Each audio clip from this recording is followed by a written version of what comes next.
কোন বয়ফ্রেন্ডের সাথে এতগুলো আপনি যখন বললেন বয়সের বেশি প্রেম করেছি, বয়ফ্রেন্ডের সাথে বেশি সময় কাটাইছিলেন, সেই আপনার সাথে এত বড় একটা প্রতারণা করে আপনার লাস্টে দিয়ে আপনার সুগার ডেডি বেছে নিলেন?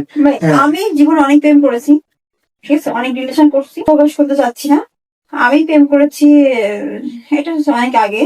এখন আপনি যার জন্য কান্না করছি, যার জন্য লাইফ শেষ করে দিচ্ছি, যার জন্য তার নামও মনে কিন্তু নিজে একটু চাপা দিয়ে রাখেন, আমার তো মনে না, হয় যে হালকা একটু চোখে চোখে একটু কান্না কান্না ভাব আসতেছে, মানে একটু ইমোশন বেশি হয়ে গেছে, তো বারবার আমি ওই কথাটাই আপনাকে আড়ালে বোঝানোর চেষ্টা করছি। না না, ওরকম কিছুই না। আমি জীবনে অনেক ভুল করেছি।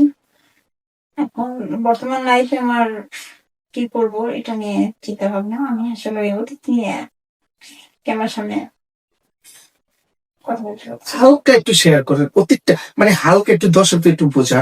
একটা মেয়ে মানুষ একটা চোখের জল ফোলাচ্ছে, কতদিকে একটা ধাক্কা খেয়েছে, মানে কিছু কিছু জায়গাতে ধাক্কা খেয়ে মানে এতটুকু ইমোশন হয়ে যায়। আমি ধাক্কা খেয়ে হয়েছে রাগে। একটু কথাগুলো শেয়ার করে। আমি ধাক্কা খেয়ে হয়েছি রাগে, ধাক্কা খেয়ে আমার লাইফের অনেক ক্ষতি হয়ে গেছে। তো আমি রিলেশন করছি, আমি 2-3 বছর রিলেশন করছি, তারপর হচ্ছে আমাকে ছেড়ে চলে গেছে, খুবই বাজে অবস্থায় ছেড়ে চলে গেছে। এটা সে আমাকে ছেড়ে চলে যায় নাই, শুধু সে আমাকে শেষ করে দিয়ে গেছে।